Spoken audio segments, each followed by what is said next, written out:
Bienvenue sur Africa 24 dans cette nouvelle édition du 12-15. Voici les titres de l'actualité.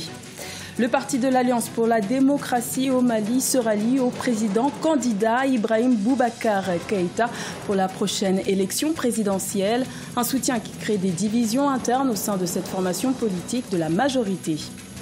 Un classement des pays africains les plus riches de 2017 a été établi par l'agence Ecofin. Celui-ci place le Nigeria en première position, loin devant l'ensemble des économies d'Afrique de l'Ouest. Les détails dans cette édition. Et pas de qualification pour les éléphantos à la Coupe d'Afrique des Nations de football 2019 des moins de 20 ans. La Côte d'Ivoire est éliminée malgré une victoire de 2-0 face au Gabon. Les explications dans cette édition. Mais tout d'abord, au Mali, des violences dans la localité de Boulekessi, près de la frontière avec le Burkina Faso, auraient fait au moins 12 victimes le 19 mai. Tout serait parti de l'agression d'un soldat par un homme armé. Pour l'instant, aucun élément ne permet de comprendre le déroulement de cette attaque. Plusieurs tests sont avancés, mais aucune n'a pour le moment été officialisée. Et le Mali qui s'apprête à vivre sa prochaine élection présidentielle en juillet 2018. Le président sortant, Ibrahim Boubacar Keïta, est candidat à ce scrutin pour tenter de briguer un second mandat. Il a reçu le 19 mai le soutien du parti de l'Alliance pour la démocratie au Mali, ADEMA, un soutien qui crée des divisions au sein de cette formation politique. Reportage de notre correspondant Mokhtar Bari. Après le refus de l'ancien président de la transition Dioncounda Traoré de se porter candidat à la présidentielle du 29 juillet 2018, le comité exécutif de l'ADEMA, l'Alliance pour la démocratie au Mali, parti africain pour la solidarité et la justice, devrait mettre fin à la guéguerre entre partisans d'une candidature interne et un soutien au président sortant Ibrahim Boubacar Keïta. Les délégués venus de tout le Mali et de l'extérieur se sont retrouvés ce 19 mai à Bamako. Après des heures de tractation, le comité exécutif a décidé par acclamation de soutenir la candidature du président Ibrahim Boubacar Keïta à la présidentielle à venir. L'état actuel des choses, effectivement, en dehors de Dioncounda, on ne pourrait pas trouver quelqu'un parmi nous qui ferait consensus.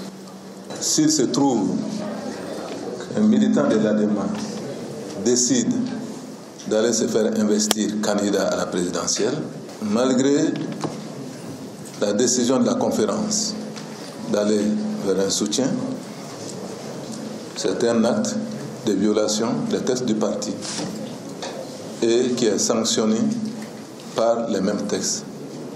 Donc si cela arrivait, les textes seront appliqués. Des militants partisans d'une candidature interne n'entendent pas cette directive du parti d'une bonne oreille.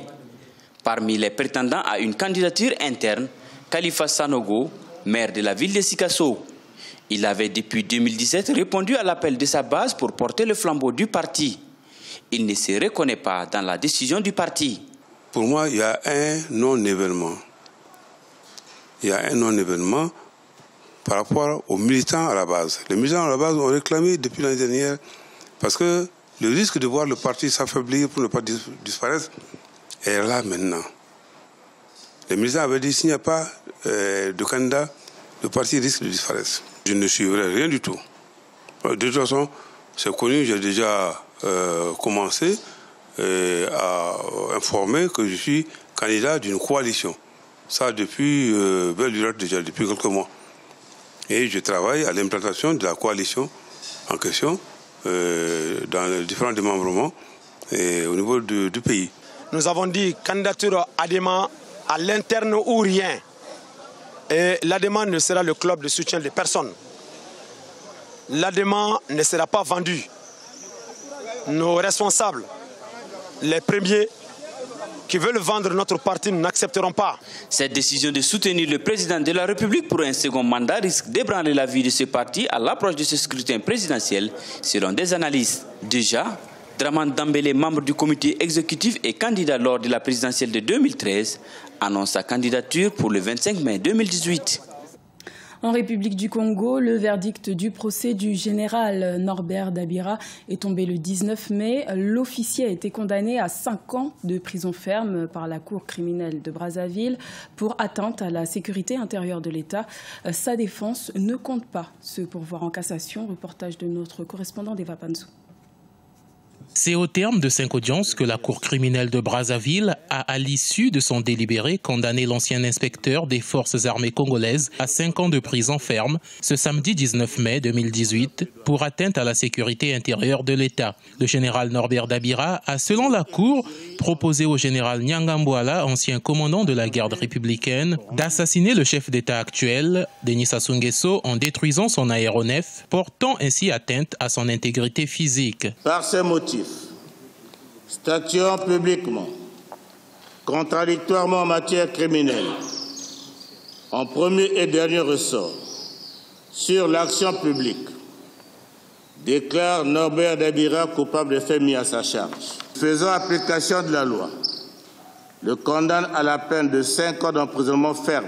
Mais la dernière audience de ce samedi a connu une requalification de l'infraction par le ministère public qui a abandonné la thèse du complot en décidant de revoir la peine à la baisse entre 1 et 5 ans d'emprisonnement contre la peine requise par les avocats de l'État entre 5 et 20 ans. Ce revirement a conforté l'opinion de la défense selon laquelle le dossier de l'accusé est vide et que les preuves présentées sont douteuses.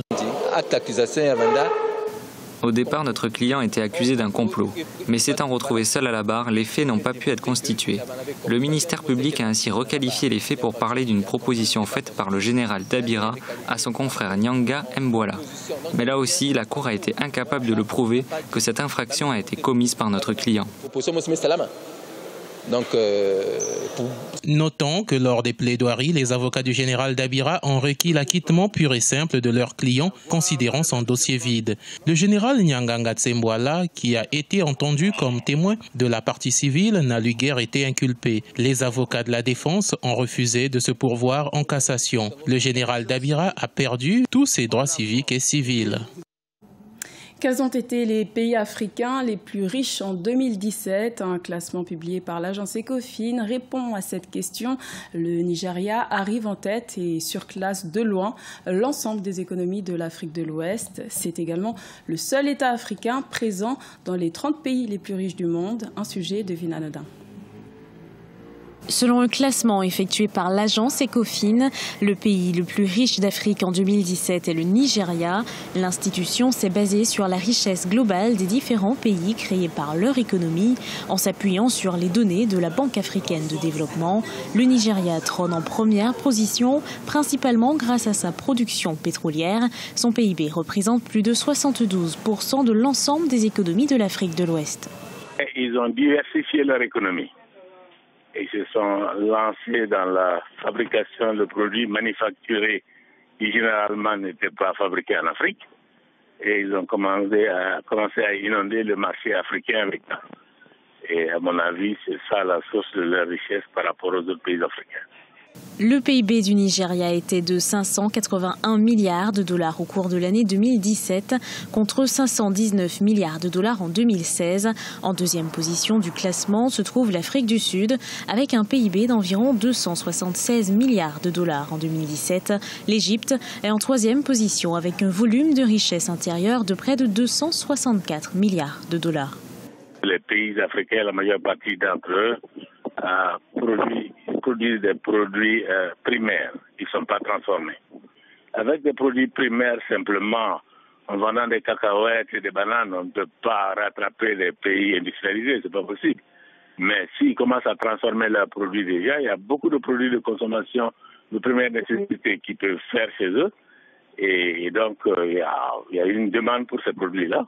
Et s'ils se mettent à faire la transformation des produits, c'est-à-dire lancer la base de leur industrialisation, je pense qu'ils vont pouvoir booster leur économie. L'Algérie figure également parmi les premiers du classement avec un PIB de 170 milliards de dollars en 2017. S'ensuit le Soudan avec un PIB de 124 milliards de dollars. Malgré le dynamisme de son économie, le Maroc se retrouve à la 6e place avec un volume d'activité à 121 milliards. La Côte d'Ivoire a été éliminée par le Gabon au deuxième tour des éliminatoires de la prochaine Coupe d'Afrique des Nations de football 2019, des moins de 20 ans. La victoire des Ivoiriens face aux Gabonais le 19 mai à Abidjan n'aura pas suffi à qualifier les éléphantaux. Reportage de notre correspondant Oliva Diacotan. La Côte d'Ivoire bat le Gabon 2-0 à Abidjan le 19 mai 2018, mais ne se qualifie pas pour la dernière phase des éliminatoires de la Coupe d'Afrique des Nations des U20. En effet, à l'aller à Libreville, les éléphants juniors se sont lourdement inclinés 3-0. Mais au stade Félix Houphouët-Boigny, les locaux ultra-dominateurs ont montré un visage plus reluisant et ont inscrit les 2 buts de la partie à la 3e et 85e minute.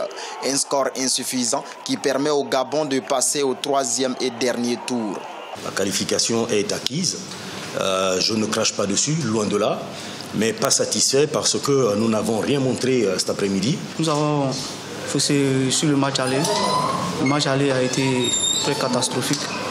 Je pense que quand on dit les éliminatoires, ça se joue sur les 2 matchs. La 3e et dernière manche de ces éliminatoires est prévue en juillet 2018. Le Gabon, tombeur de la Côte d'Ivoire, rencontrera le vainqueur de l'opposition Libye-Burkina Faso en aller-retour pour tenter d'arracher son ticket. C'est notre objectif de partir à la CAN. On va faire le plus dur et on va jouer et on sait qu'on va gagner. Créée en 1979, la Coupe d'Afrique des Nations juniors est à sa 21e édition. 8 équipes prendront part à cette compétition du 2 au 17 février 2019 au Niger. Ce journal a été réalisé par l'ensemble de la rédaction. Merci de votre fidélité. Retrouvez dans un instant une nouvelle édition de l'information sur Africa 24.